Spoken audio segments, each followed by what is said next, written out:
Actually, he texted me about 5 minutes ago. Just a few minutes late, sorry.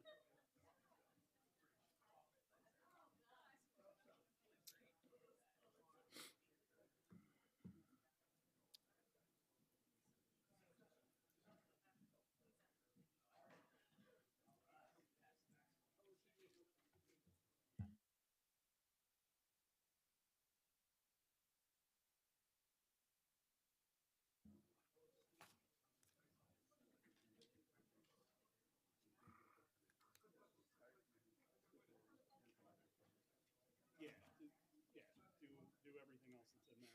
Get that out of the way. Come back. He's not going there. Yeah, whatever you want to do. Yeah, I'm just gonna go out of the way.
We pray thee to guide our work in this meeting and in all our duties. We pray for our officers and members of this legislature who serve and guard the welfare of the citizens of this community, that by thy blessing they may be enabled to discharge their duties honestly and well. We pray that by thy help they may observe the strictest justice and preserve untarnished our loyalty to our county and to thee. Amen. Amen. Thank you, Jeff. Please remain standing for the Pledge of Allegiance to be led by Legislator Russo. I pledge allegiance to the flag of the United States of America and to the republic for which it stands, one nation, under God, indivisible, with liberty and justice for all.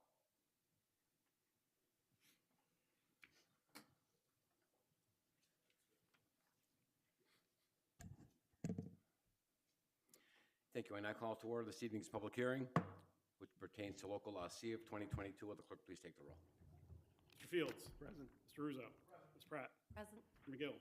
Present. Mr. Constantine. Here. Ms. Scata. Here. Mr. Pizzoni. Here. Mr. Cuomo. Here. Mr. Paterni. Present. Ms. Osterlich. Here. Ms. Villano. Here. Mr. Hess. Here. Mr. Hughes. Present. Mr. McDonald. Mr. Jasinski. Present. 15 present, 0 absent. Thank you. Clerk will read the notice of this evening's first public hearing.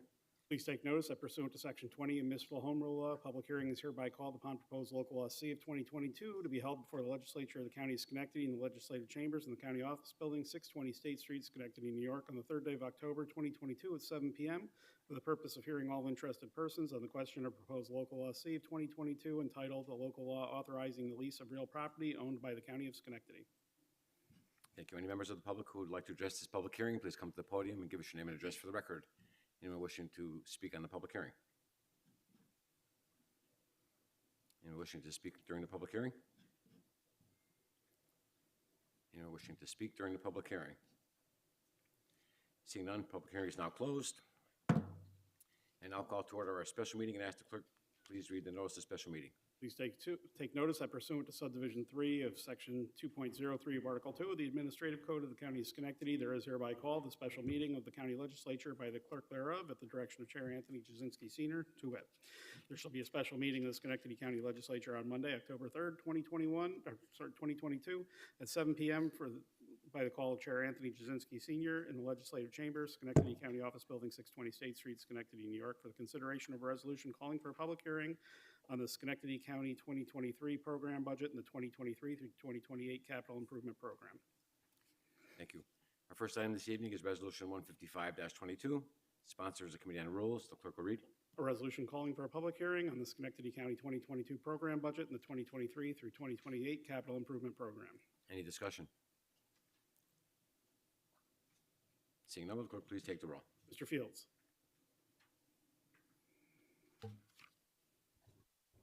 I believe I would just like to inform you of the dates of the public hearing. And according to my information here, the public hearing will be held on October 11th at 7 p.m. And I vote aye. Mr. Russo. Aye. Ms. Pratt. Aye. Mr. McGill. Aye. Mr. Constantine. Yes. Scata. Yes. Mr. Frisoni. Yes. Mr. Cuomo. Yes. Mr. Turney. Aye. Ms. Osterlich. Yes. Ms. Solano. Yes. Mr. Hess. Yes. Mr. Hughes. Aye. McDonald. Mr. Jasinski. Aye. 15 ayes, 0 nay. Thank you. The resolution is passed. Concludes our business for this evening. Is there a motion to adjourn the special meeting? So moved. Is there a second? Second. All in favor indicate by saying aye. Those opposed, nay. Aye. Legislature stands adjourned. We'll now move to our first committee meeting this evening, which is the Committee on Codes, Judiciary, and Consumer Affairs, to be chaired by Legislator Frisoni.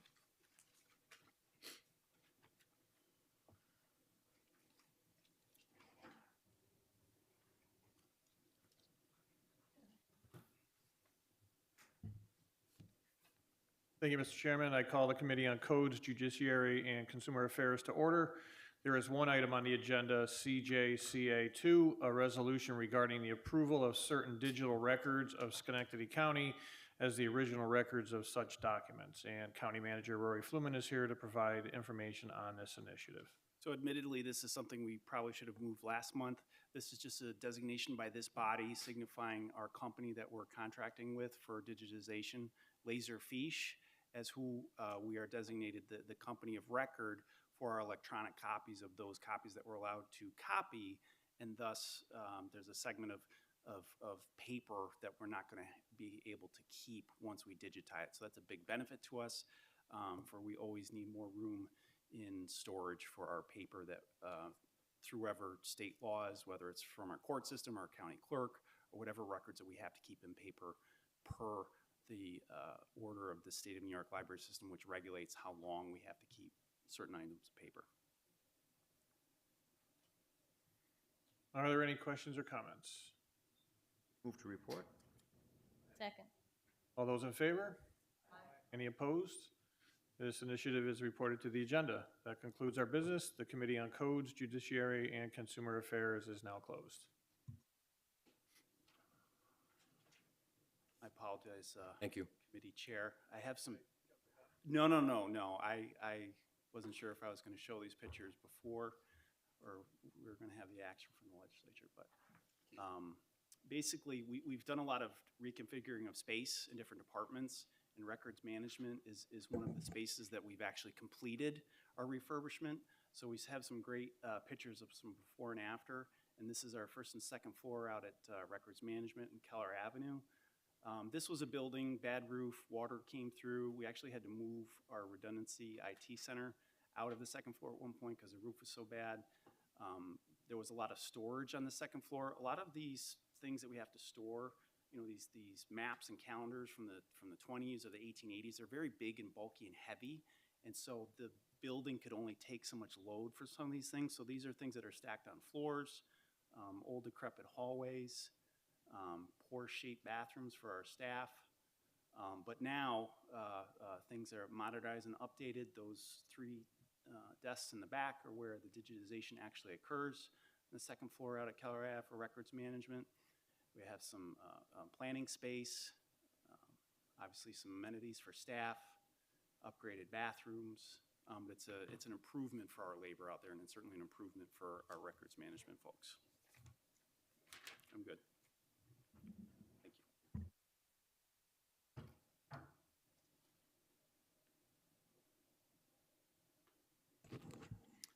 Thank you. Our next committee is the Committee on Education and Libraries, to be chaired by Legislator Pratt.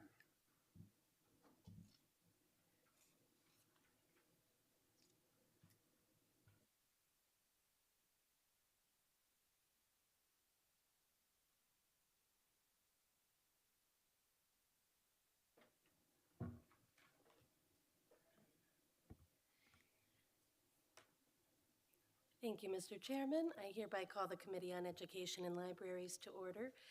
We have one resolution before us this evening, so I'd like to offer a warm welcome or welcome home to Charity Thorne, who has been selected to serve as Director of Library Operations. So this is EL3, a resolution confirming the appointment of a person to the position of Director of Library Operations. So would you like to introduce yourself? Good evening, everyone. I'm so excited to be here. As you might have read in your packet, I am originally from the area. I grew up here. I started my library career at the Schenectady County Public Library, and I'm super thrilled to be coming back and to be able to rejoin the library in this new role and help move the library forward to continue serving our community. Any questions or comments? Yes. I'm very excited that you're joining us and your resume, and I've met you before and spoken with you about your experience. It's so impressive, and we're just thrilled to have you. So thank you for Thank you so coming. much. Any other questions or comments? Yes. Chair Pratt, having had the opportunity to represent the legislature on the search committee that interviewed candidates, including our successful candidate, Charity Thorne, I would just like to say that at each step of that process, we were significantly impressed with her grasp of issues and her awareness of what is involved in running a modern library, and we look forward to seeing that leadership working for our citizens and our communities. Welcome. Any other questions or comments? I would entertain a motion. Oh, yes. So moved. Legislator Russo, did you I have was some just going to comments? add that obviously in the county of Schenectady, we have a fairly unique situation where the library sits within the county and not as a separate taxing entity or agency. And it's a significant part of why Schenectady is so important to our residents. And those resources that they get are critical. And so we appreciate your experience and your desire to want to help our community be better. So welcome aboard. Thank you. So we have a motion from Legislator Hughes. Second. A second from Legislator Gatta. All in favor? Any opposed? And the initiative is reported to the agenda. So welcome, and we look forward to working with you. And with that, we close the Committee on Education and Libraries.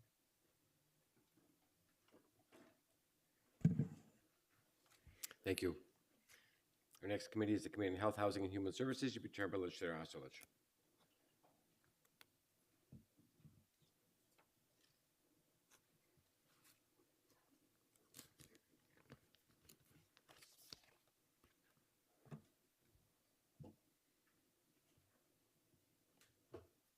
Thank you, Mr. Chair. Good evening, everyone.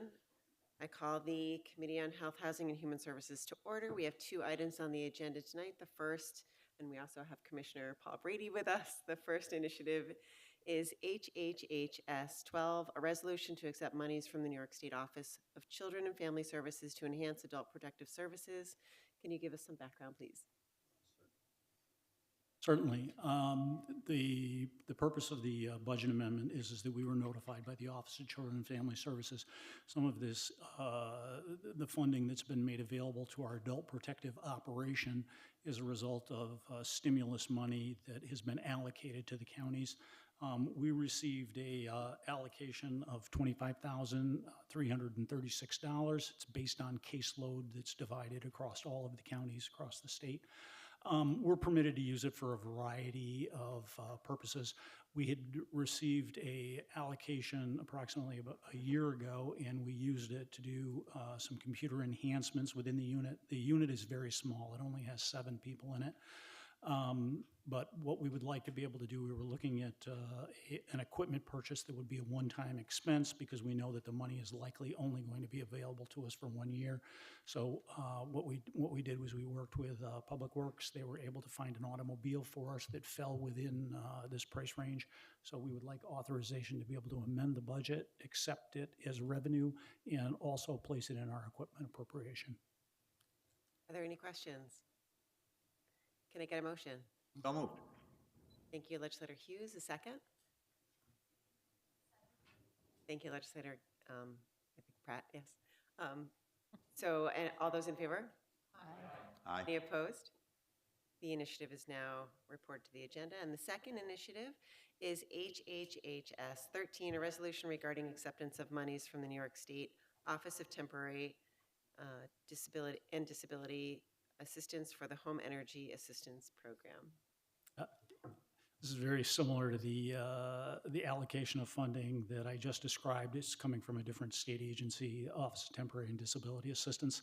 They allocate administrative funds to our office on an annual basis for the Home Energy Assistance Program. We received a significant increase in the amount of the administrative funds that will be reimbursed. It ordinarily, the allocation that we get covers the expenses associated with salary and fringe. This was an additional amount that was allotted to us. So what we did was similar to what I described with our adult protective unit in last year around equipment purchases. We did the same sort of thing. That would be our proposal, to use this funding to be able to secure printing devices that would allow us to scan, fax, and also print. We'll be able to do it from a number of different locations in the office, and to a certain degree, it's replacing some of the equipment that's just antiquated that we currently have. Again, this is probably one-time money that will be available to our office, so we're trying to confine it to one-time expenses. I would ask that, again, we amend our budget for the purposes of accepting the revenue and then increasing the equipment line to the department. Right. This question isn't exactly on point, but there's a lot of talk in the news about home heating prices going up. Can you give us just an idea of what's been the experience last year, what you're expecting and preparing for this upcoming year? Well, I think everybody understands that the expense associated with, irrespective of what your supplier is that it's going to cost significantly more. Typically, when we would look at the amount of HEAP money that's available programmatically, it would be adequate. It's structured so that the program opens in November. Then there is an emergency benefit that's available after the first of the year. Last year was a little bit different because there was also a third benefit that was available to program participants.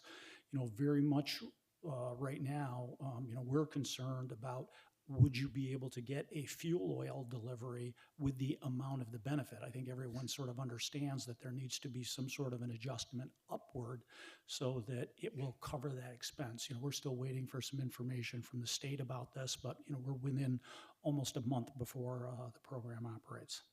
Thank you. That's fair and good to know. How would people, if you can tell folks from home, how would they apply? It can be done at our office. It can be done online. Certainly we would encourage people to do it online. That way it makes it a little bit easier on themselves. They can do it through an application called mybenefits.com. That's probably one of the easiest ways to be able to do it. Thank you so much. Are there any other questions? Move to report. Can I get a second? Thank you. All those in favor? Aye. Any opposed? The initiative is reported to the floor, and that concludes our business for our Health, Housing, and Human Services Committee tonight. Thanks. Thank you. Thank you.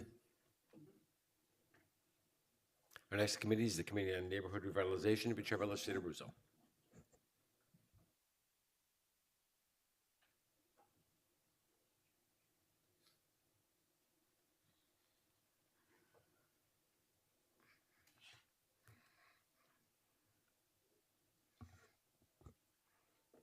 Thank you, Mr. Chair. I'll call to order the Committee on Neighborhood Revitalization.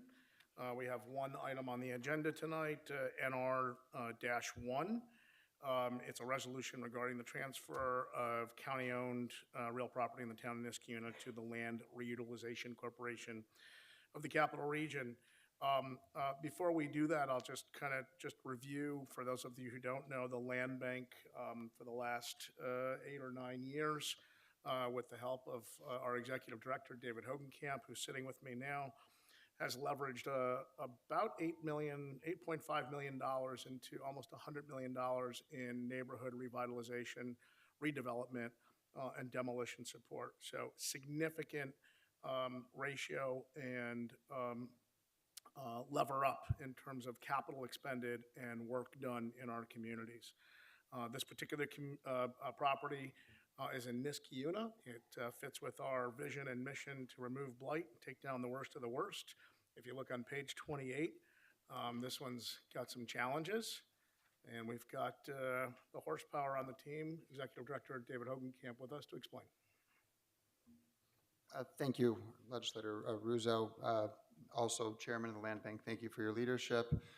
Legislator McDonald has also been Land Bank board member, and Legislator Paterni as well. So this property has been long vacant since 2017.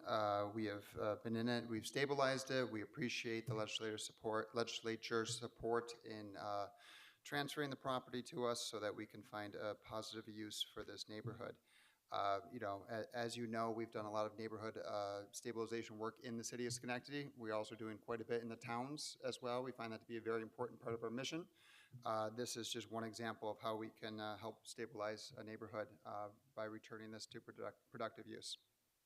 Critical activity, and I appreciate legislative body support for the land bank in fiscal year 22 and 23 and beyond. Any questions with respect to this resolution? Okay. Can I get a motion? Thank you, Mr. McDonald. Second. Second, Mr. Hughes. All those in favor indicate by saying aye. Those opposed, nay. The motion is passed, and that concludes our business with neighborhood revitalization. Thank you, David.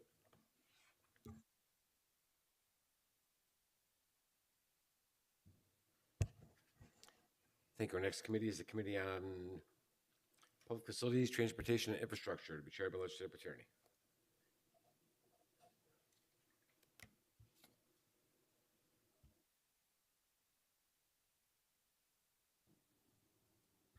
Mr. Chairman, thank you. I'd like to call to order the Committee on Public Facilities, Transportation, and Infrastructure.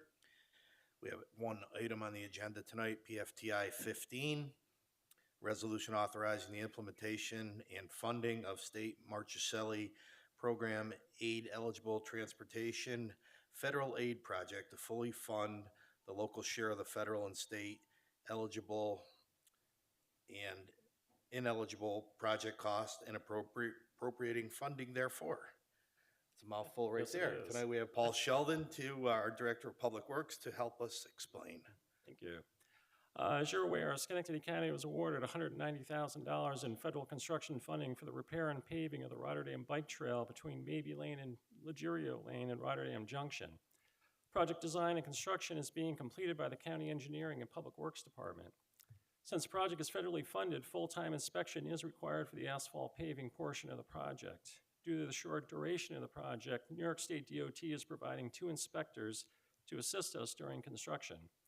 New York State DOT is requesting the county approve $6,000 in construction inspection funding to cover the cost of the inspector's time and services. Federal funding will cover $4,800 of the cost, with the state covering the remaining $1,200. There will be no additional cost to the county for these services. Construction is currently underway, and we should be completed with the project by early next week. We recommend your approval for the funding. Move to report. Thank you. We have a second. All those in favor? Aye. Any opposed? Thank you. This motion is passed, and this item is reported to the agenda. And this concludes our business for the Committee on Public Facilities, Transportation, and Infrastructure.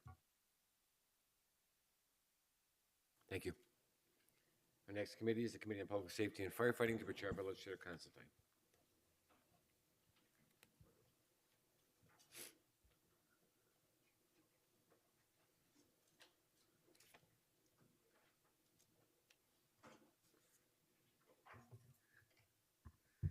Thank you, Mr. Chairman. We'll call to order the Committee on Public Safety and Firefighting. Have one item tonight, PSF 20, resolution authorizing the county manager to enter an amendment to the collective bargaining agreement with the CSEA Local 1000 unit representing the central dispatch unit here in the county. You'll see clear explanations and definitions and letters from the powers to be. Kevin Spawn, our director, was just with us. He left for a family emergency, but our county manager will answer any questions and explain the process to you. So looking at how much dispatchers make across the four-county region, the number of CAD calls they get, computer-assisted dispatch, our dispatch center that we've built that we're all very proud of. At times, we're working our dispatchers twice as hard, and our salaries are on the lower end. Just like many other sectors in hiring, it's very hard to hire, recruit, and retain dispatchers. So the thought here is to give everybody an across-the-board 10% pay increase. This is something that's billed back to towns in the city. Much of the county financial share is more on the technical equipment end. The county is really the only person in the group between the towns and the city there that receive state emergency management grants to be able to offset those things. So typically we pay a lot for radio infrastructure or a lot for new computers or those kind of things. So we receive those funds from the state. What we're going to be able to do is divert some of those funds where we can to be able to help offset this. So by no means does this mean that we're going to be charging the towns and the cities more come next year. We always try to stay within that 2% as far as increases go for the costs of how we're running the UCC. But there will be a slightly larger share from the county that we'll be paying for to be able to pay for this. But we're at the point, where we're down to 37 dispatchers in-house. We have budgeted 47. This year alone, we've had over 400 mandated shifts, meaning you work midnight to 7. You're not leaving if the day shift doesn't come. So it doesn't matter if you have daycare, it doesn't matter if you have family obligations. This is public safety. You're not leaving. So it's all within the contract. It's very standard within the public safety world to be under those guidelines. And it just hasn't been fair this year to our dispatchers. So this is about fairness. This is about giving them some more money and equalizing their pay rates so that when they're comparing how much they're being paid with their peers in other counties, that it's similar. Thank you, Rory. And that mandated shift, it's explained more on bottom of page 73.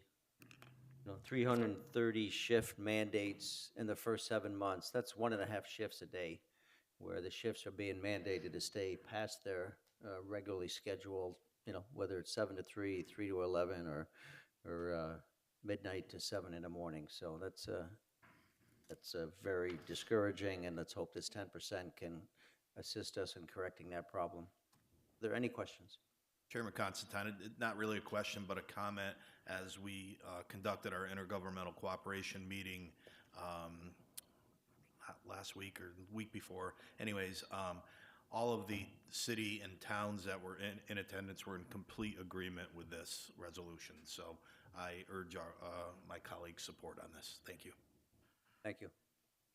Mr. Chair, Mr. Manager, do we have any data on the 10% I understand the value of it. I understand what we're trying to accomplish. Do we have data on the exit interview side that says dispatchers are leaving for more pay, or is it for job quality of the job, so to speak, right? That stressor that they have. Yeah, it's not so much that folks are leaving because they're going over to Gilsland for $4,000 more. That's not really the case. What happens is it's hard to get these people in, so it's hard to get enough people to pass the test and get them in. And then training is 7 to 9 months. To have a fully independent dispatcher operating, it's 7 to 9 months of training. So it's very common for us to bring in 8 dispatchers 2 or 3 times a year to start that training cycle, and maybe 2 or 3 decide that they're going to stay. Okay. We're still in the place where we've brought together all the dispatchers across the county, so we still have some people that are retiring. So we're having 2 retirements this year as well. So that's part of this reason to continue to incentivize people to become this as a profession. And it's a great profession. It's a foot in the door for a lot of public safety jobs. It's a good county paying job. Thank you. May I have a motion? Second? All in favor? Aye. Anyone against? Seeing none, let's move forward. Public safety and firefighting is closed. Thank you. Legislature Fields, Committee on Ways and Means.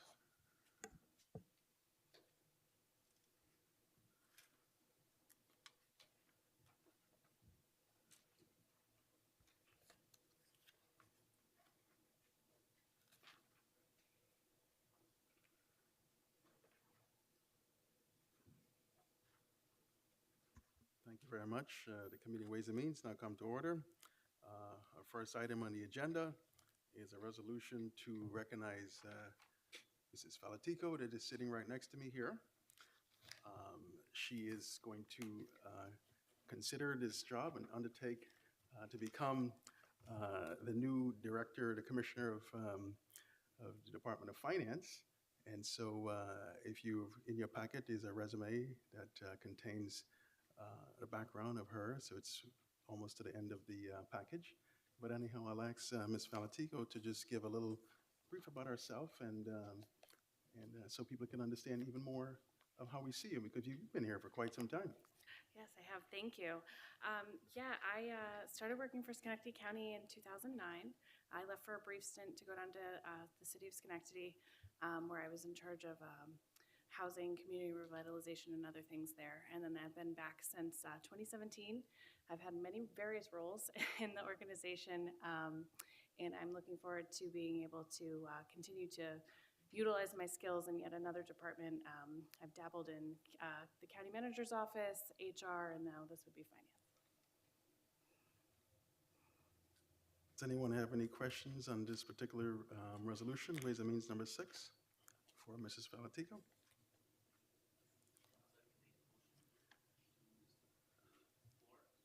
Thank you, Mr. McDonald. Second? Second, thank you, Ms. Gatta. All in favor? Aye. Any opposed? Hearing none, we have an appointment almost in order. Thank you very much.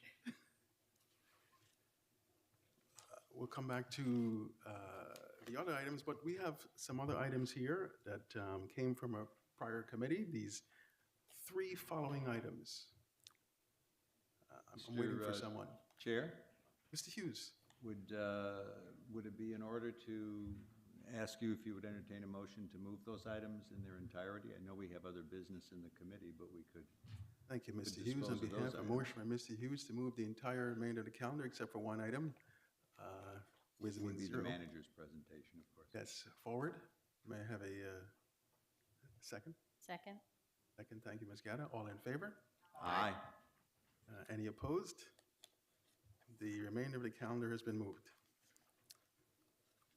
All right, so now we will actually come back to the first item we had on the agenda, which is the presentation of the county budget by Rory Fruman.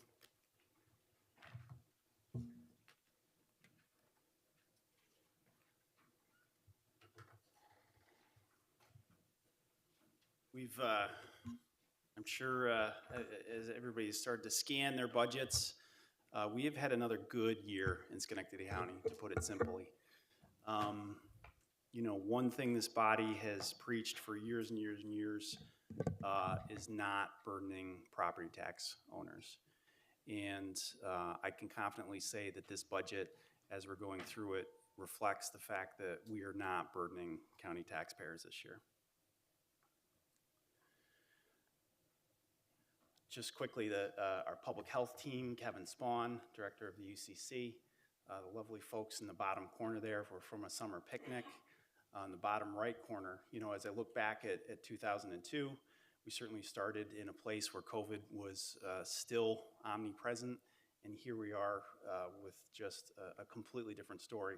That's a picture of a National Guard unit in our nursing home actually assisting with our staffing ratios, believe it or not. These were guys that were in there helping turn patients and helping get patients out of bed, and we had them for about 10 weeks. It was really terrific. So the 2023 tentative budget, what I'm presenting tonight, total appropriations $377 million. Our total property tax levy is functionally unchanged. So this budget before you is going to go out as a 0% increase in property tax levy. Remember that property tax levy is fixed on how much revenues are coming in, which has gone up, which we're going to be talking about that, how much our goods and services cost to run government. There's always going to be a number, right, that we're still going to need to make sure that this budget is complete, and that number is the property tax levy. So what I'm presenting tonight is a 0% increase from last year. So much so that when you look at our property tax average over the past 7 years, we have a 0% 7-year county property tax average, 0%. And the only time we blipped from that was in 20 when we were so concerned about COVID. And we went out to the public for the 1.95, but then we since returned that in 22, as we did in 18 for the negative 1%. It's always tricky to put out a negative property tax levy, because then you have the inability to go further on the property tax as far as how much more you can ask for as years go on. But the big number too on this slide is $42 million. So between 2017 and 2023, we have what we have is the property tax, right? Cap. So this body, if it doesn't vote to go over it, usually the good idea is to stay under that 2%. Most towns do it, the cities do it, the villages do it. But that number of how much money that we're leaving on the table and not going to the property tax owner over the last 7 years is $42 million. This year alone, there was a $12 million swing just between the economy, between the inflation rates, of how much we could have gone out and asked our good folks that own property in this county. So the influences, certainly we've all felt inflation. This body acted to repeal gas tax for a period of time. That affects this budget, a small amount going into 2023. We have extended that gas tax until the end of February, so beginning March 1st. We'll be able to show that reflection in how much sales tax that we're bringing in. Costs, you heard Paul talk about costs of energy. You'll hear going through this budget, increased costs in vehicles, increased costs in construction, increased costs in labor. Certainly, we have our 5-year labor agreement, 2.25% for every year. So that's a cost driver in this budget as well. And we're in a period now, employee recruitment, retention, and hiring. It is hard in some sectors to retain, to hire, and to recruit employment. And it's sometimes so critical that at times we have to go for extra means in order to retain folks. Lawyers, believe it or not, we have a hiring crisis of lawyers in our public defender's office, conflict defender's office. Even Bob Carney and Chris Gardner sometimes have trouble finding a lawyer. And these are state-mandated things that we have to have. We have to have a right for a defense, and it has to be a good defense. It has to be a vigorous defense. Our county attorney's office needs prosecutors in family court.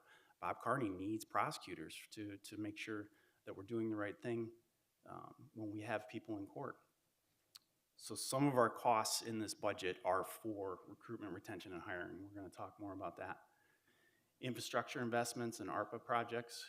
Our infrastructure investments, we all know the crisis hit in banking in 2008. Our budgets for capital really started to go downhill, 10, 11, and 12. Since then, last year, we had a historic investment in capital, both vehicles and property and buildings. We're doing it again this year. So I'm actually recommending $37 million in capital projects of fixing our buildings. That's $5 million a loan share to the community college, $2 million capital share to our libraries. We have to be good stewards of our buildings. Minimizing the impact of mandates on property taxpayers, maintaining sound fiscal policy. Because of our balance sheet, because of our high revenues that we've been bringing in the past 3 or 4 years, because of our high fund balance, Moody's has us continue to be rated as a capital A1 bond rating. When we do go out for bond, that means we're looked at more favorably as somebody that can pay back their loans. There are only 4 counties in the state that have that high level. There is no other smaller county that has a higher level than us. So there's 4 of us at that equal rate. In the comptroller's office, every year they rate municipalities as to physical stress, and sometimes it's internal, sometimes it's external. So sometimes when the comptroller's office is assessing your financial house, you don't always have full control of that assessment, because in the year of COVID, everybody's environmental stressors were higher. But even the year of COVID, we didn't get any kind of physical or environmental stress designation, and we did not this year as well. So we just got that information last week. So that is good for when we do have to go out for bond. So what is us trying to save the property tax owner? What does all that mean? You know, in the whole dollar, you know, this is a representation of $1 of each person's property tax and how much they have to spend. The county really only takes 21 cents out of the dollar. When you look at comparatively school districts, town tax, city tax, village taxes, our rate is truly only a fifth. So when everybody complains about property taxes, what are you doing for me in my property taxes? What we're asking for in the county level is truly only 1/5 of that tax. It's truly the school districts tend to run high, the villages, towns, and the city, you know, each do their thing. And why do we even have a property tax? If, you know, it's said that, you know, if we didn't have the Medicaid mandate in this county, we might not even need to go out for a property tax at all. But there are many mandated things that county government does. You know, we're never going to get away from things by law that we have to implement. Medicaid is one of them. There is certainly statewide cost curtailing features that First Cuomo and now Hochul are continuing as far as elevators for the expense of Medicaid.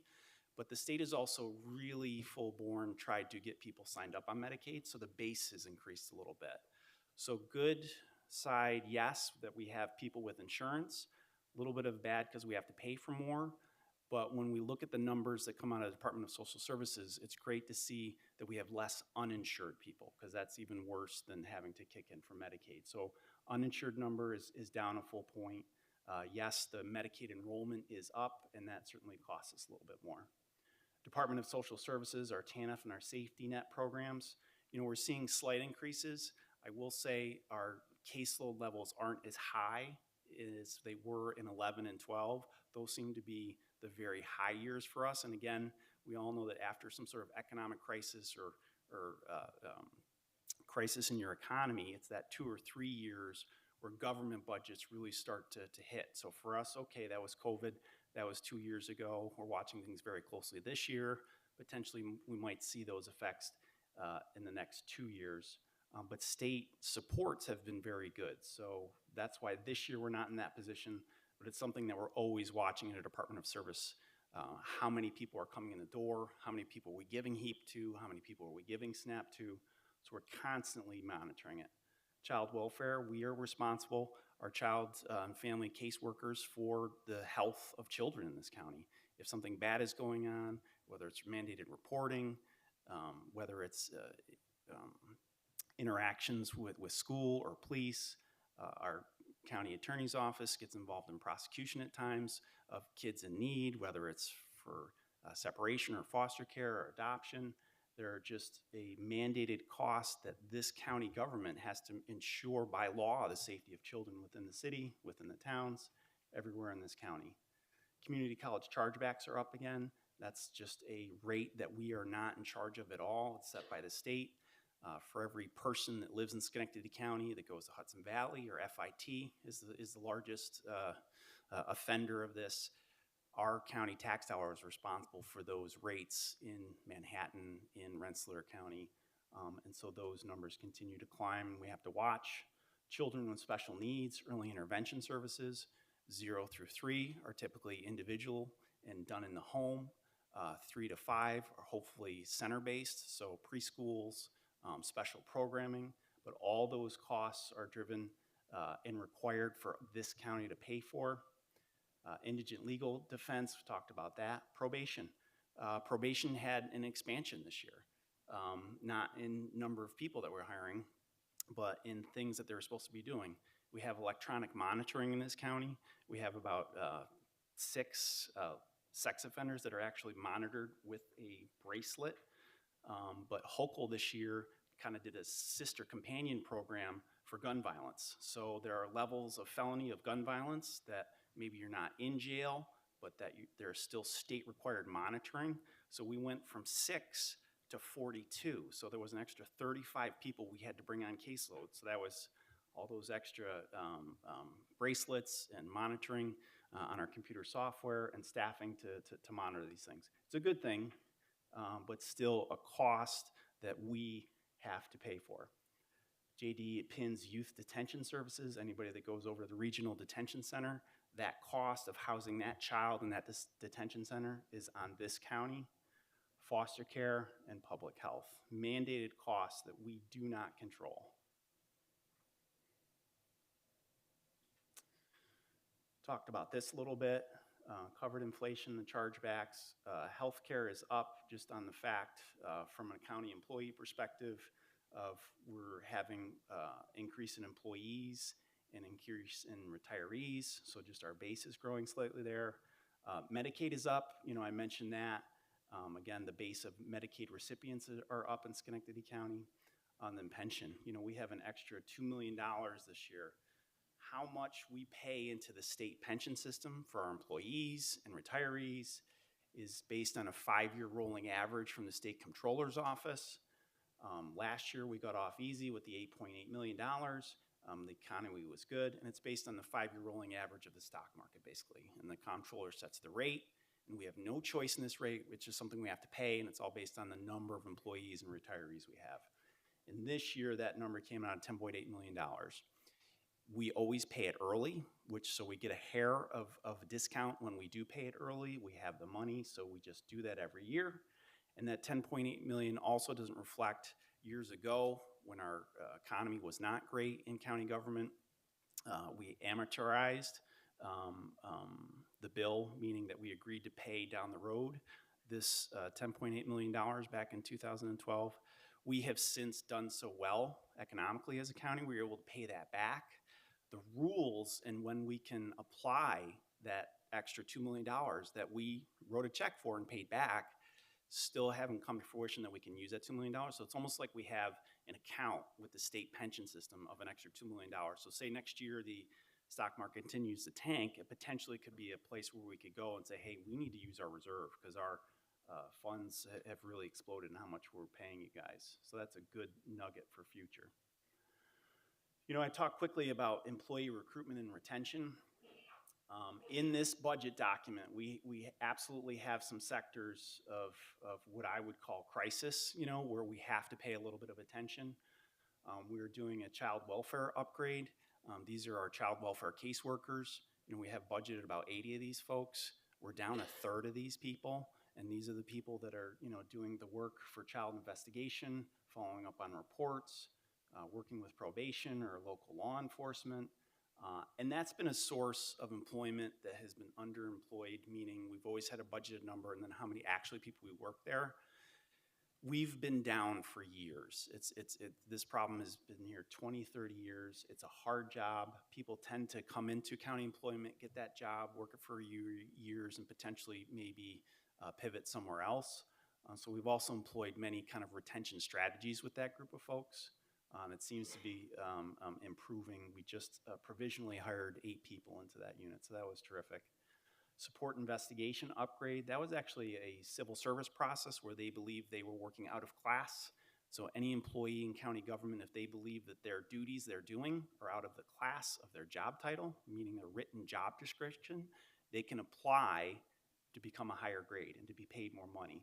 So I congratulate them because it was a long process with those folks, but they will benefit.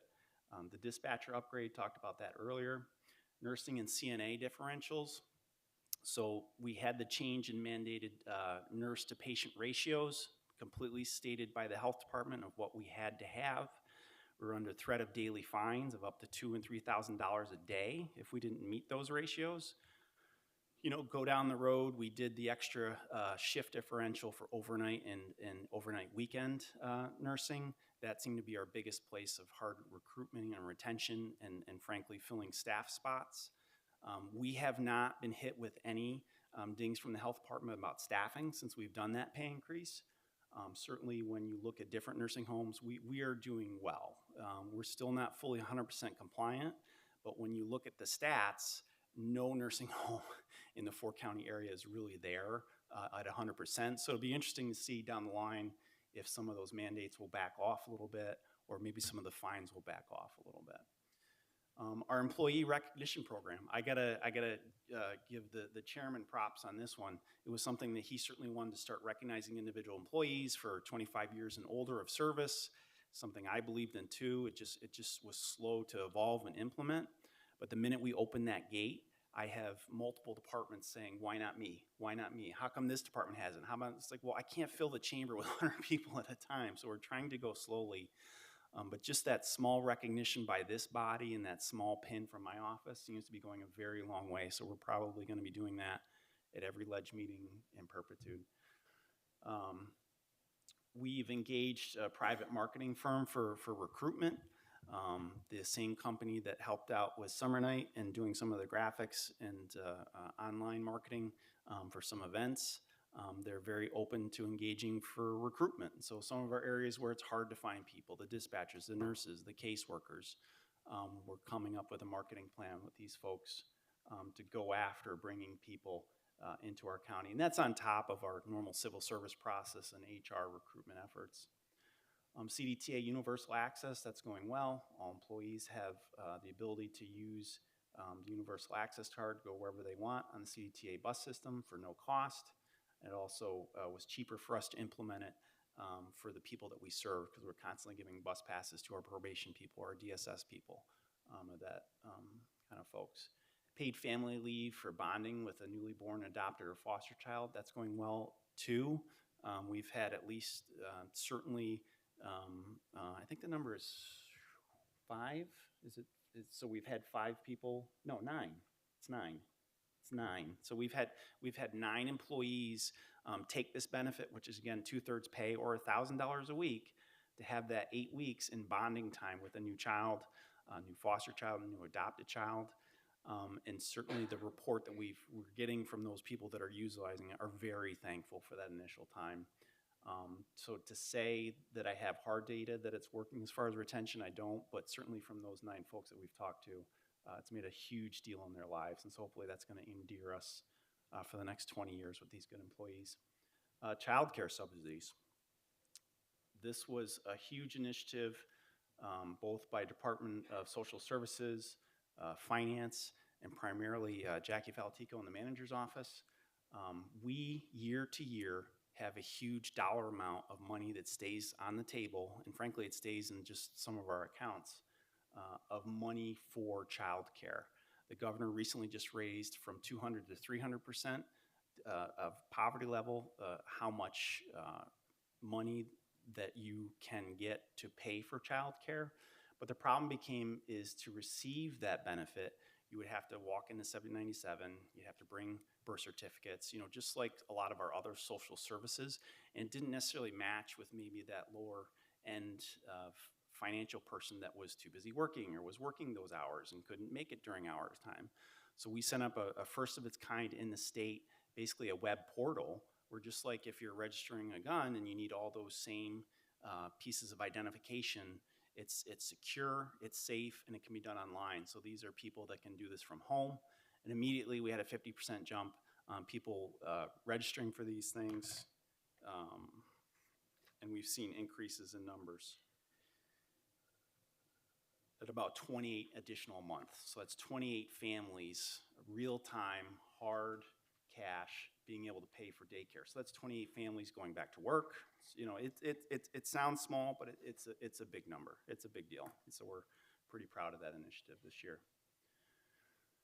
I did this last year. This is the idea of, the manager's office is not a tower. I try and bring, the people that are running this government to you every month. Certainly this year, I feel like we've all known Paul Sheldon for years, but he's newly taken the role of head of public works for Joe Landry, doing a fantastic job. Adrian Silver, we had the retirement of Catherine Burns-Smith. She is now in charge of senior long-term care. Laura Baker, we had Jeff retire from IT, so she's now our go-to person for IT. Tom Bellick, our purchaser on record. We have Tim Farrar, who used to be just our youth probation director, but now he is our director, taking over for Tom Zampella.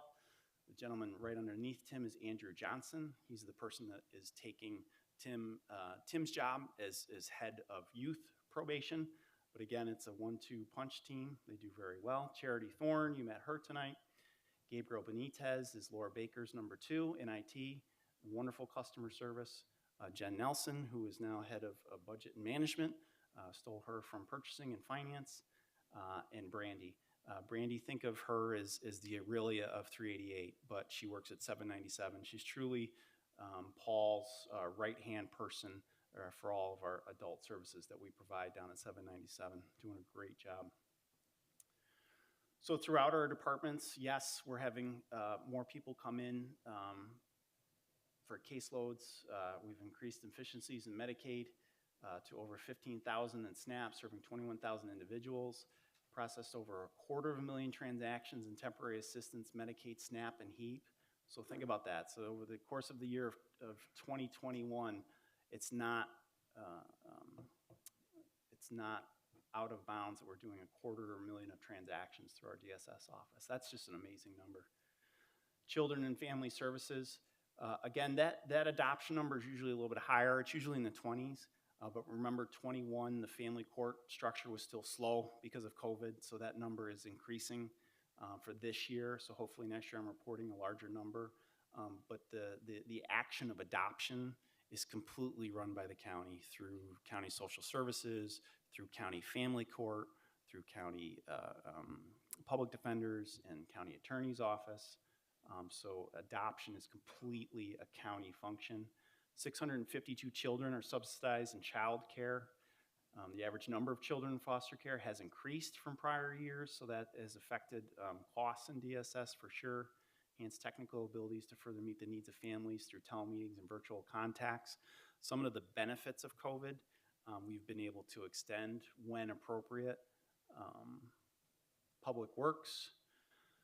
We have good roads in this county. You know, the GASB rating is a rating of roads, and the entire score is a 5.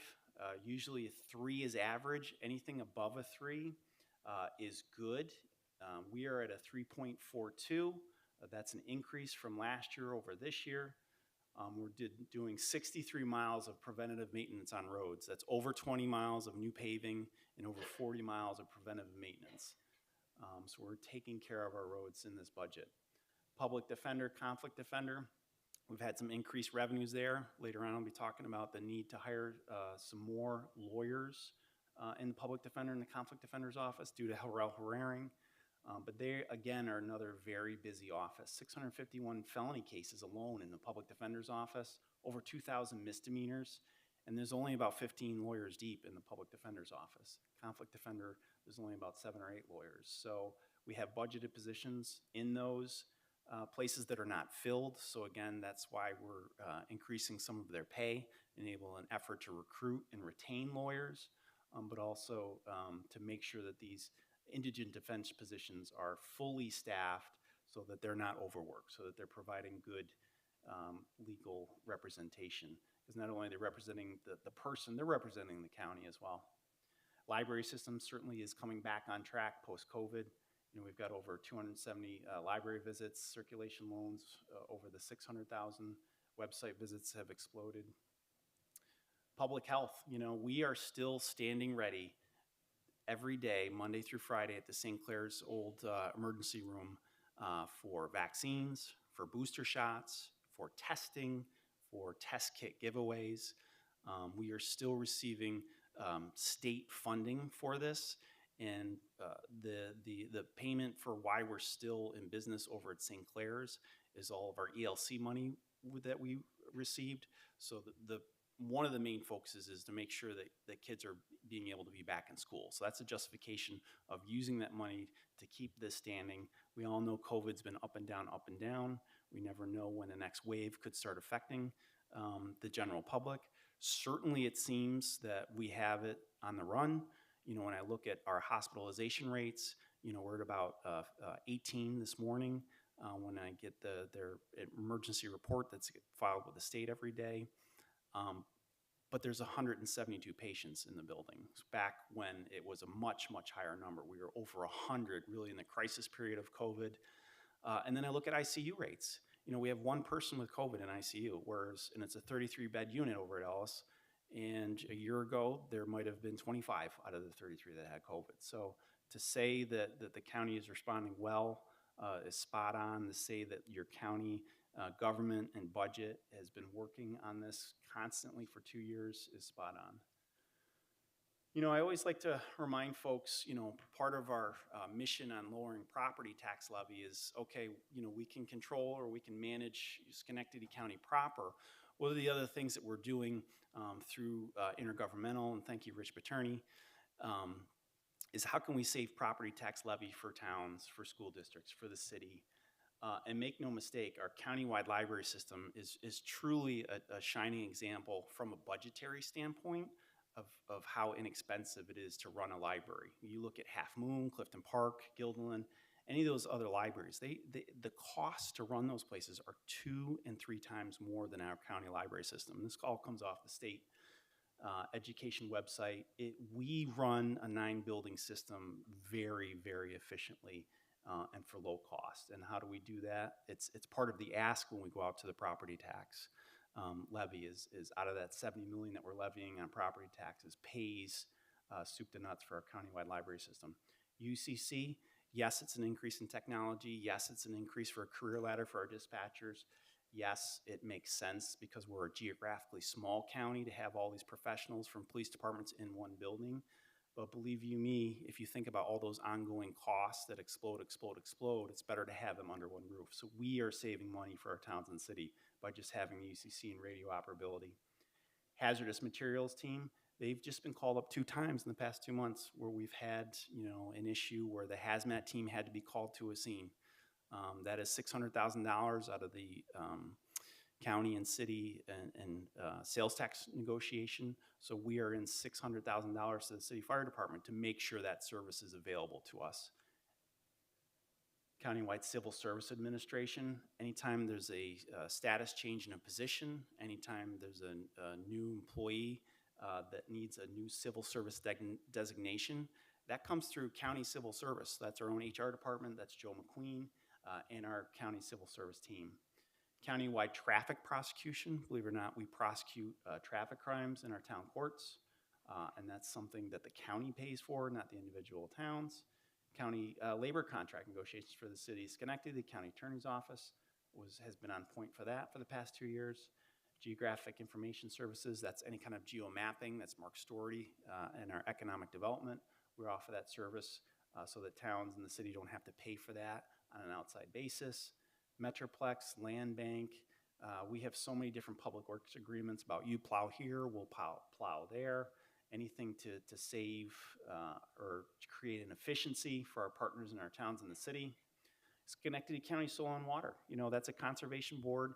It's county paid for. It does receive state fundings, but those at times are doing conservation efforts on remediating streams, working on our trail, bike trail that goes through our county so that a town doesn't have to do it or a city doesn't have to do it. A lot of that work comes from our County Soil and Water Conservation Board, Community Solar, Public Health Activities, and the Schenectady Human Rights Commission. All of these are Schenectady County paid for, but all these are really driven and built to make sure that we're cooperating as a county and to save our partners money. So our capital investments. So I'm sure you've all seen we have a growth in capital asks in this budget. We can afford it. We can pay for it. Again, we went through a period where we were ignoring our preventative maintenance obligations in this county. Last year, we certainly started to round the corner on fixing some of those things. And again, I'm coming back to you guys this year to do it again and to do more. Some reason, you know, when I first became manager in 2019, there were a couple roof projects that I pushed off, but they really seem to come to fruition where we're doing about $5 million alone in roofs. Karen B. Johnson's $1.2 million, Soil and Water, Sheriff's Substation, a roof out at the community college, Glenville Branch Library, the jail addition, the 1991 addition, which is the building directly across back our parking lot. Public Works and Records Management. But these roofs have been put off for too long. It's time to fix them now. Our State Street Public Defender's Office, 519. This is where Steve Signor's shop is. It's a hard thing because all of our lawyer groups, public defender, conflict defender, district attorney, there's a true appreciation for being close to the court system.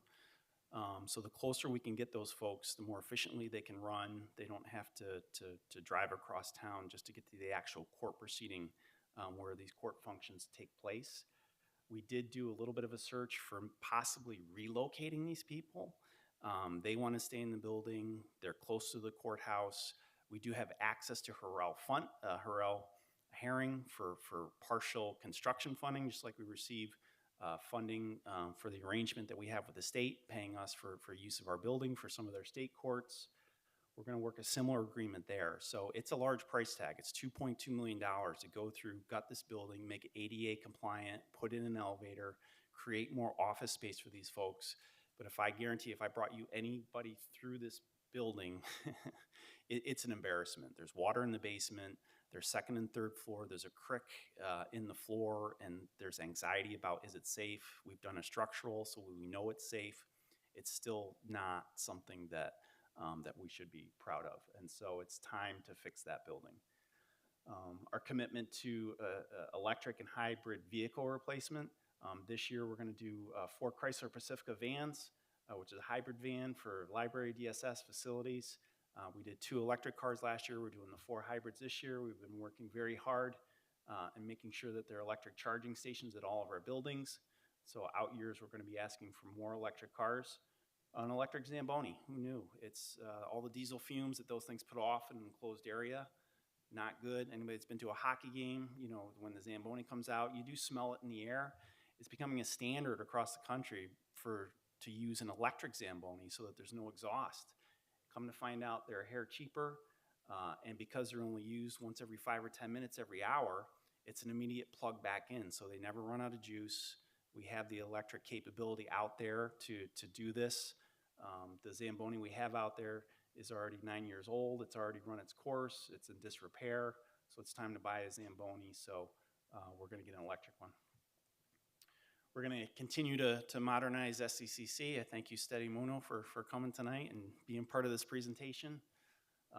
This is a lot of back and forth between the folks over at the college and the manager's office and finance about what we can afford and what we should be paying for. Again, we're all in, you know, for improving recruitment, for improving our buildings over there. This year we have a historic 19 projects proposed at over a $5 million county share. The state also kicks in because that's only a 50%. So we're talking about doing $10 million of renovations and repair at our community college. And mind you, this is about attracting talent to our college, whether it's professors, whether it's students. We don't want to pay these other costs for students going to other counties for the community college. We want them here in this county. So this capital investment reflects that. Other improvements throughout our other facilities, we're certainly going to talk about that when we review capital. We've added pictures to our capital book this year. It was a little bit of a grind mechanically through IT, but we did it to better interpret and describe the projects that we're trying to do. Engineering and Public Works, county highway improvements. We're doing the underground fuel tank replacement finally out at our county garage. Information and technology. This is actually a down year on capital investment in IT, but that's because we've really invested so heavily the prior 2 years, but we're definitely making some upgrades in IT. Aviation, we're doing our general aviation north reconstruction design work. Our taxiway A&D, that's the apron of ESAM, so we've had some agreements and some work with our friends at ESAM as far as repaving their apron, which leads to the taxi A and D rehabilitation taxiways. We just did the runways 2 years ago. Doing the taxiways is next. We're doing a backup diesel generator out there. We have some upgrades out at booking and holding at our civil office and our correctional facility. Our civil office looks good. We've done a lot of refurbishments down there. Looks very similar to our records management out at Keller Avenue. So we're going to make some additions there. LED lighting upgrades at our correctional facility. And again, this is just kind of another representation. You know, the before, this is actually a good example at our community college, but we've done similar work here in this building on our second floor, human resources, purchasing, IT. It was time to upgrade our surroundings of our environment for our employees. It's, you know, this is 1950s and 60s stylings. The architecture is bad. The bathrooms are just very old and just not good for our employees. So we're investing a lot of capital improvements into our buildings to make them look like we have the student center.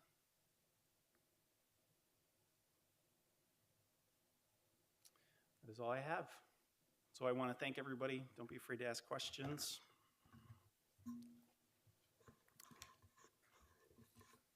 I want to thank you for your hard work and all the staff that contributed to making this possible. It's never an easy thing, and this year is actually looks to be a very successful year. It's one thing we've said, but you've said in your document, is that a 0% tax increase this year. And if you consider going all the way back to 17, I mean, our budget was 310, whatever. It's almost like a $70 million change in spending, and yet we're still maintaining the same roughly tax levy as we did back then. So there's some wonderful things that's occurred here, and it's good work on behalf of all the staff, just trying to manage the budget and keep things steady. And we're thankful for all the excess growth in spending that our revenues receive from the federal government and also the state government, right? Yep. So, you know, when COVID first hit in 20, you know, we were trying to do things like prepare for the onslaught of increased DSS, increased requirement of our county services. But truly, the state and federal government came to our aid and really not only gave us a lot of money, whether it was ARPA funds or funds through public health or funds for our libraries or funds for Medicaid. They so far have kept these levels of funding. So it's been a funding stream. So when I say our levy that we're going on to the property tax hasn't changed, it's literally because of that. It's also because of our revenue streams. We have a casino in this county. We have room to dedicate every penny we earn from the casino to go back to our taxpayer to make sure that we are not raising their taxes. We've done it since the casino opened. And again, this budget document reflects that again. And sales tax revenues. Sales tax revenues have increased. And any future problems in terms of expenditures that you see? You sort of mentioned it here this evening, growth, Medicaid and pension could be some future costs, but any other? Yeah, this is, you know, we had a really good state financial year as well, too, ensuring a lot of those revenue streams into the county this year. So I can ensure this budget for 2023. If you wanted to start talking about 2024, you know, that's where it gets a little more dicey because nobody knows that future, but certainly Medicaid looks to be rising. Pension costs certainly seem to be rising. You know, the inflationary, you know, rise hit us. Is it going to be a sustained cost? Are we going to go back to, you know, a CPI index of lower than 2 like we were for years and years and years to see the August 8.1 consumer price index dash urban is disturbing. So if that continues for another year, you know, certainly we'll make some adjustments. We won't do as much capital. We won't do as much spending. We won't do as much hiring. And interest rates are going up too. Interest rates are going up. You know, certainly this body authorizes me to borrow money. So you authorize me to do the projects, and then there's a separate action where you authorize me to go out and borrow the money. Last year, we were able to knock off $10 million. So even though you authorized me to borrow X number of dollars, we were able to cash out $10 million from our fund balance. So that's $10 million a year ago that didn't go on to future bond payments for this body and for this budget document. You know, we're at about $88 million of total funds that we've borrowed over the past 30 years in this county. We have about a $7 million bond payment, and that's spread across multiple bond years and multiple bonds. But every year when we have a high fund balance, we try and cash capitalize as much as we can. And certainly this year with increased bond rates, we're going to take another hard look at trying to maximize that. Does anyone have any particular questions for Mr. Fluman? Just a couple of questions. Thank you, Mr. Chair. We appreciate the manager's presentation, and it's comprehensive, and it's clearly got the best interests of our community in mind, so thank you. When you talk about bond rating or AA-1, I think is what Moody's is, and the best rating is AA. So it's dependent on size. Okay. So for our size county, that is the highest rating you can have. Got it. You mentioned retirement reserves. We have a $2 million floater. Yeah. Are we fully funded on all retirement liabilities across the board? Yes, absolutely. And Excellent. by state law, that's the one bill you cannot not pay, is the retirement bill. And then a minor infrastructure question. Do we own 519 State Street? Is that We do. our building? Yeah, we bought it in the 90s, believe it or Okay. not. And We have no that's- bond payment on it. We have no debt per se on the building. investing in that infrastructure we've done the analysis, the pro and con, invest in that or build something else or move them? Yeah. Yeah, it's just, again, it's proximity. Our employees are happy there. People are used to the location, and location a lot of times is important. We have a lot of repeat customers at our public defense office. And if you've ever been over there, it just needs to be, it feels like it was designed in the 70s. Everything's boxed and pined. I've seen it, yep. And it needs to be better, and we can do better. And it's a good location. In an effort to provide a better defense for indigent and affordable folks that need that support, can we also bundle in infrastructure upgrades? The Absolutely. Wi-Fi, the technology, whatever it is that they need? Absolutely. That goes without saying that we're absolutely doing that piece. We've done the new countywide internet-based phone system, which has been great. But over there, certainly Wi-Fi. We're putting in an elevator because it is a 3-floor building, and by ADA code, we have to add that. Thank you, County Manager Fluman. Any other general questions? Because we'll have details to go into by Just agent. ask about that one. Where will that staff go while you are? We will be either trying to find space in county proper or renting them space, and that's all part of that $2 million. So those costs have been accounted for. Brad? But yeah, it could be up to a year. Just to add to that conversation, thank you, Mr. Manager. I think there's so much to celebrate in this budget, but I want to take a moment to applaud the efforts that have been made to attract and retain quality lawyers in Schenectady County.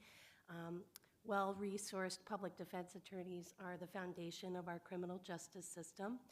I really appreciate the county's commitment to prioritizing the health and safety and dignity of both the employees as well as the defendants at 519 State, and the effort made to ensure the fair administration of justice for all people. So thank you very much for those efforts, and I look forward to seeing the project unfold. Okay. If there are no further questions, what we'll do, we'll take a little break, and then we will, in about another 5 minutes or so, we'll start back reviewing the budget. Thank you.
Thank you very much. We're back here together. We'll just start reviewing the budget. And so with that, we'll turn towards the page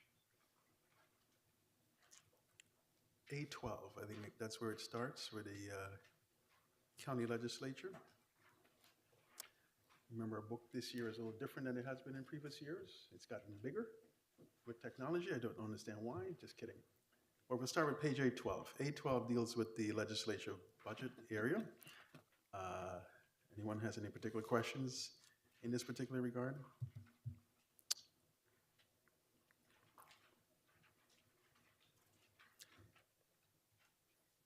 And then on page 15,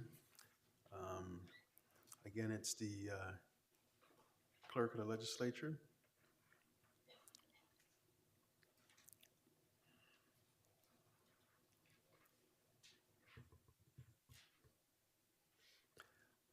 On page 17, A17, we're actually dealing with the Board of Ethics.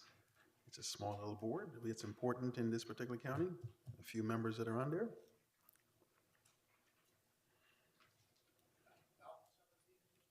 A17, correct.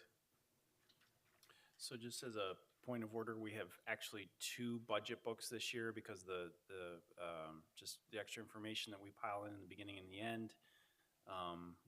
We were very razor thin last year to fit it into the one book. Again, the book is printed at our own Board of Elections because the price is right and cost is good and the quality is very good.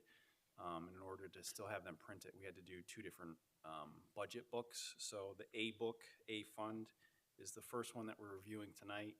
And it looks like we have 2 capital programs, but it's actually B through V is the second one. So it would be B2 or A18 page we're on now.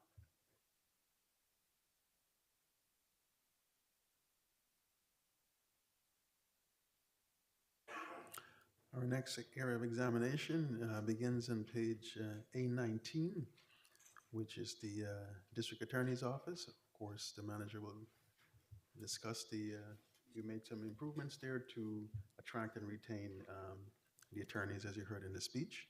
And some of the attorney labor lines are increased as far as their pay go. Also, kind of too, as a point of order, this is our first printed munis budget. So when we're overlaying how much we're paying people and the manager recommended, which is what we're presenting to you tonight, you'll see 2 lines, either an expended line or a budget modified line. That line may present more or less because we're going off IFM software numbers, and that system has longevity or any pay code increases to weekend differentials or those kind of things built into that number. So that expended 2021 number may look different. But the true number that I'm recommending is always manager recommended.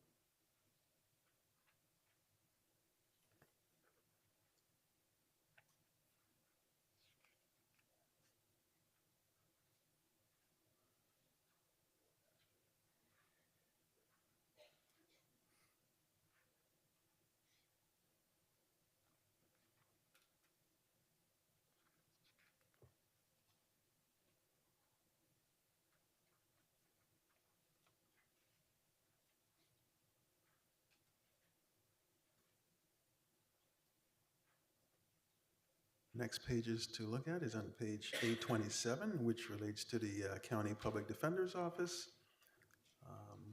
which looks at the various number of attorneys, again, increasing that whole. Public defender only a net addition of 2 more attorneys, fully funded by Harrell Herrering, 100% offsetting costs.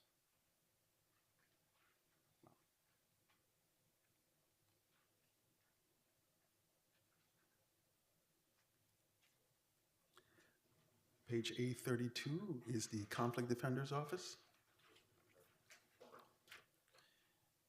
Addition of 1 attorney to the Conflicts Defender's Office. Same revenue supports. Can I ask a question that I know the answer to, but I'm raising it because we do have some relatively new folks, and I was wondering if we could get an explanation of the difference between the public defender and the conflict defender. So by law, we have to have a conflict defender's office here in Schenectady County. There are many times when our public defenders, the indigent defense office, that are in defense of those accused with crimes. Maybe it was a past working relationship with a client. Maybe it was a past working relationship with another attorney or the judge itself. It's very simple to just have a separate office called the Conflict Defender's Office so that there's no conflicts. It reduces your 18B costs. That's every county's kind of third opportunity to bring in lawyers. It's like an hourly rate. It's the simple answer. Really it? And so the assigned counsel is the third leg to this whole defense 18. system, which is I call it 837. 18B, you call it 18B, assigned that is counsel. correct. That is correct. 18B is a section of law. Which is about assigned counsel. Yes. Although the attorneys are looking at me. And then we have the town justices in A41. This is just a small little cost that we put for paying for the towns and villages.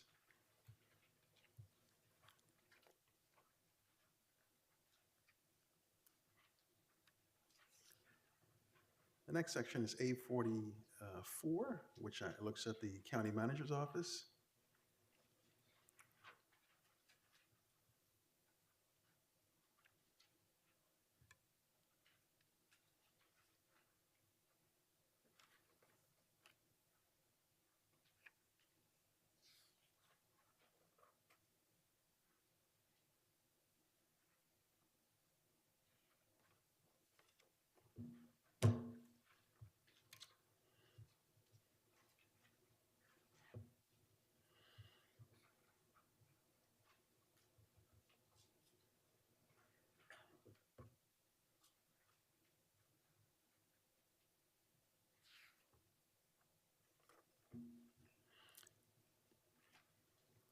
And then A48 is the Office of Finance. Yes. I just would love to hear about how the Munis rollout's going. It's referenced a lot, obviously, throughout, not just this department, but in others. So if you can just let us know where you are in that process. Yeah, again, a little history on our Munis conversion. IFM, our old software that ran all our software systems in the county, literally was dying. There was no more customer service support for it. The company was going out of business. For years, we were the only county government that was on this brand of software. So Munis is more of a standard system amongst upstate, certainly New York, financial systems. It's going well. As I said, the piece about this budget that's in front of us, there's IFM information, but that's from a different system. So a lot of the functionalities of Munis are wonderful because you can pull up old data sets, or you can pull up old spreadsheets. But within the system of Munis, we don't necessarily have that ability because it's still the IFM pieces. So next year, again, it's just going to be a level of cleaner, the budget presentation piece. It's slow.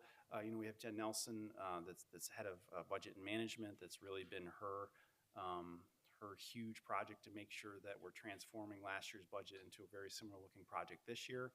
Not to say the past 2 weeks weren't stressful, for sure. Making sure numbers were right. And there's always a process of double and triple checking our numbers. Is there potentially a mistake in here that we haven't found? Maybe, but we're constantly reviewing it. And it's not something that we can't fix, certainly at the year end. But the Munis is going well. We're still very excited about the functionality of it.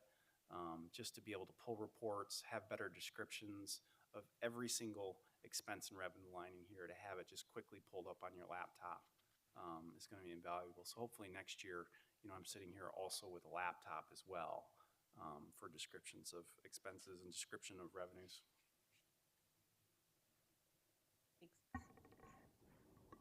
Can you tell me what RPTSA stands for? Director of RPTSA. What page you on? I'm on A54. That's what it Yeah, is. so that's Paul Romano. Oh, wow. So by state law, we have to have a real property expert. So Real property, okay. Yeah. Thank you. It helps with the communication of mapping of all districts, heavily involved in our annual auction of county seized properties. A lot of the communications that go back and forth between the town and the county as far as annual payment of taxes, real property. I've never seen that acronym before, so. Switching over to Munis, we were able to either rename or relabel a lot of accounts, and so the term is just our chart of accounts.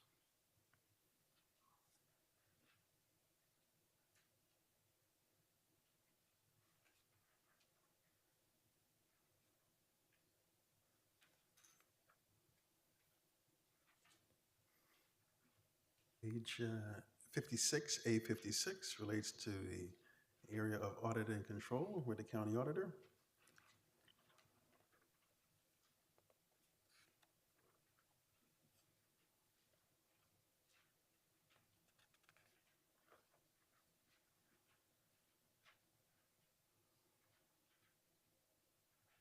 Page A60 deals with the area of purchasing for all purchasing in the county and also with the local governments. They sometimes can piggyback.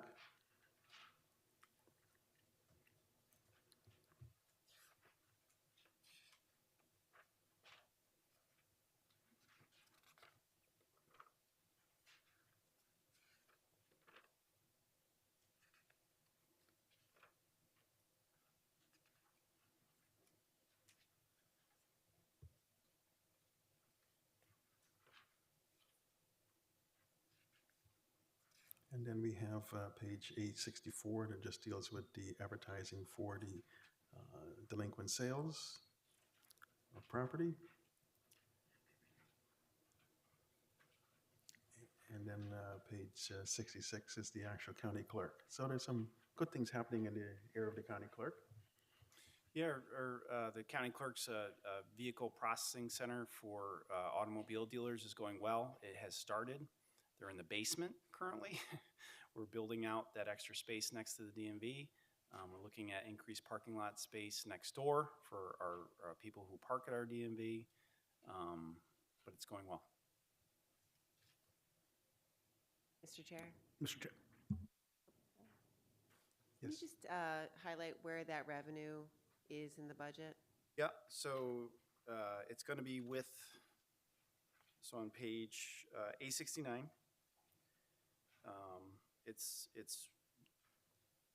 line 1136, automobile registration fees, and then the second line, county clerk fees. That automobile registration fee, it's actually built into both lines, and so the increase there, again, that expended line from 2021, and then the revenue recommended at 2450.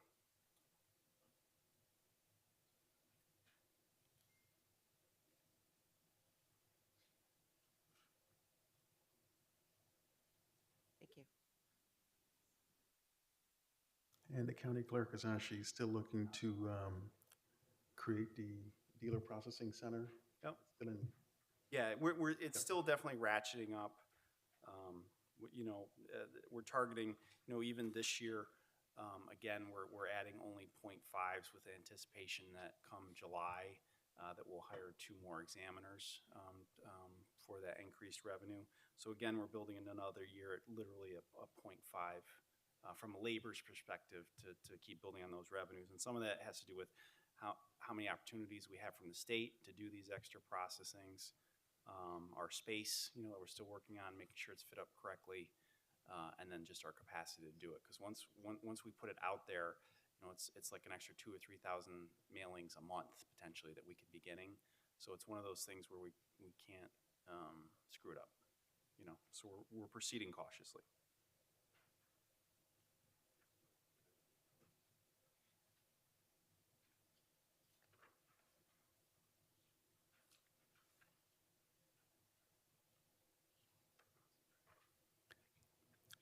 the Department of Law is on page 72, which is actually the county attorney's office.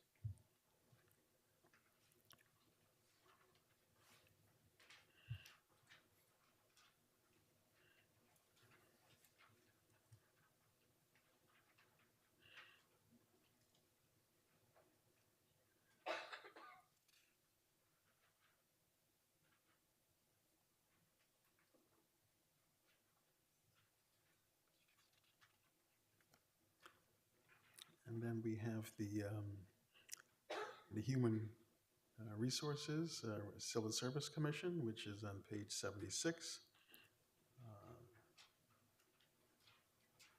Mr. Chair, Yes. there's a note about the civil service exams and at the very end. I'm just wondering, what are we doing any programs to help applicants pass the exams? Any programs going on? Yeah, we have certainly a couple things we're doing. Our affirmative action officer, does a lot of outreach to the city and to the school district as far as trying to just advertise the fact of the schedule of tests. It's all about the test and the schedule of it, and what can we do to get people prepared for that. There's certainly opportunities throughout the city school district. SJTA, we hire 200 kids every summer. So there's basically a constant presentation to those kids and to those parents about potentials for working in government. We're bringing in, part of us bringing in an outside ad agency, for lack of a better word, is also going to be about that civil service process. So yes, we're trying to recruit people, but we're also trying to recruit people to take our civil service tests for sure. Is there anything in here that helps in the budget or programs that help them actually study for and pass the test? Do we do that? We have a lot of materials in HR and civil service. You know what I mean? So it's the details. So we have them. How are we getting them out to people? So it's not necessarily the materials, but it's just the community awareness about how are we getting those materials to people. Certainly isolated departments. For example, our dispatchers. They'll do outreach to volunteer fire departments because they know that's just a good source. To hire dispatchers. You're seeing it now with city police and city fire. Like they themselves are doing outreach. So some of it is us just in companion, making sure that city fire has those resources, or that city police has those resources, or that our county dispatch unit has those research. You know what I'm saying?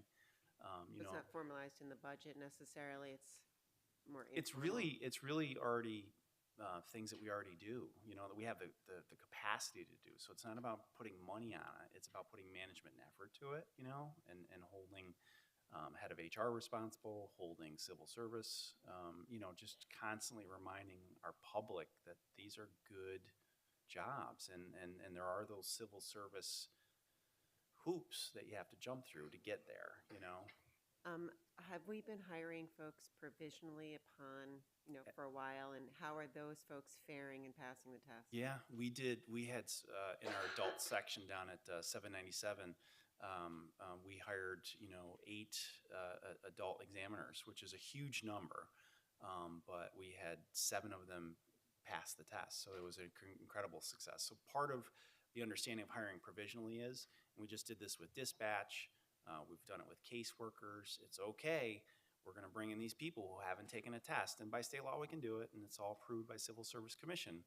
But that next testing date, it's required that they take that test.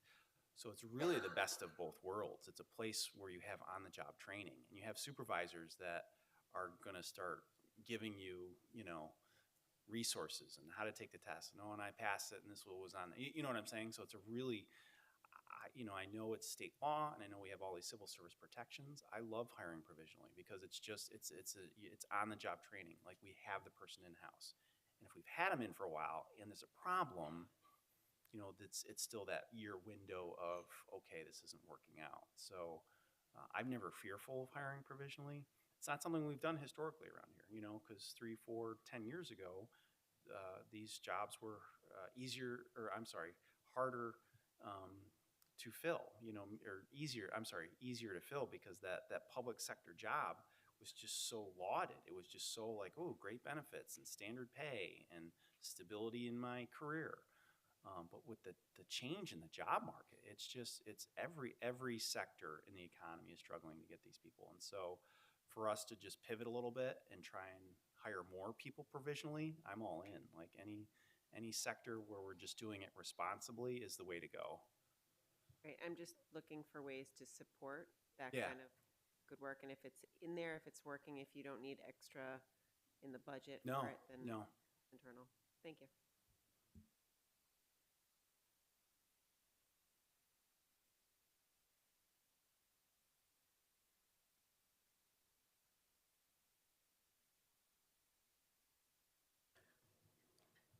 So let's continue. Our next section is the Engineering Department, page A80.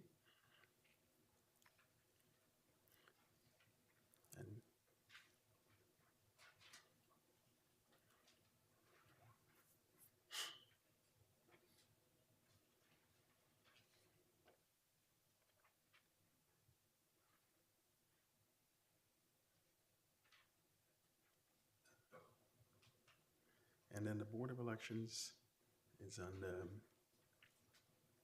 think that's page 84, A84.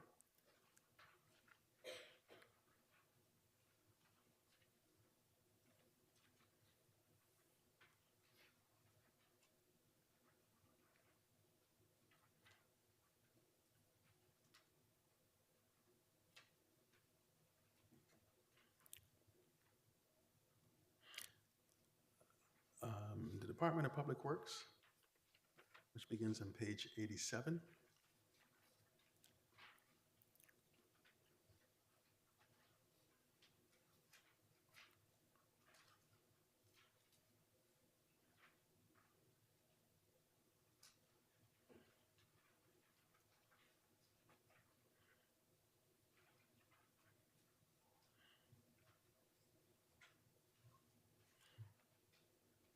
And Facilities is on page A90, which looks at all our county buildings that we own. How many is that again? It's over 30. I believe it's like 33 buildings. Yes.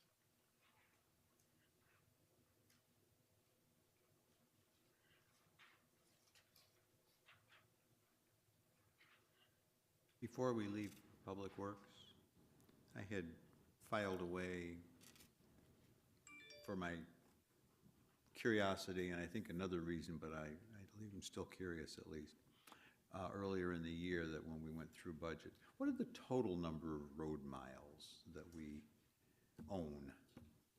I know we're resurfacing 67 of them, but I think we know that somewhere. So it's about 203 road miles we own. That's what and Sometimes a road mile is like twice, because it goes. No. Oh, that's a lane mile. You're right. I'm sorry. Yeah, a lane mile is 406. 406 lane miles. I prefer to say we own 203 miles of roadway. I suspect that that's the better way to express it. Yeah, thank you. And our CHIPS money is computated into how many miles we have.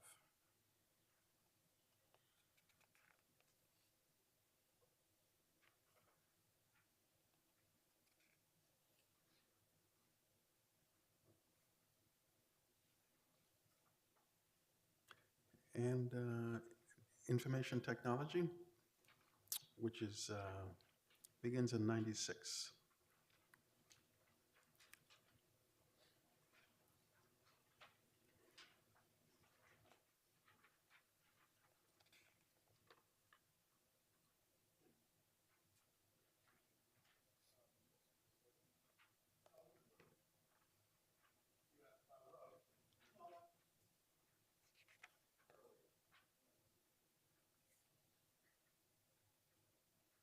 And then we just have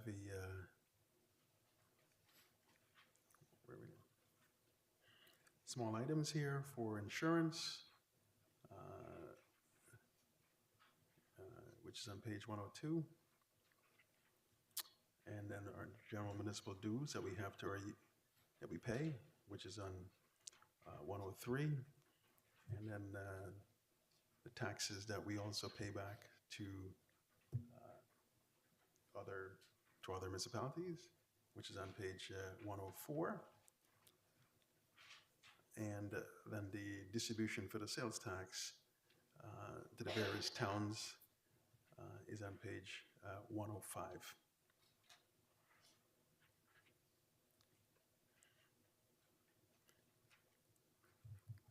And of course, there's a small contingency fund in the budget, which is on page 106.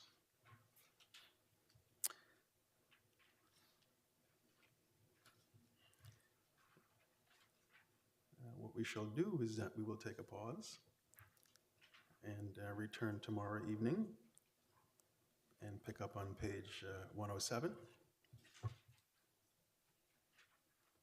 So we'll recess for the night. Thank you very much.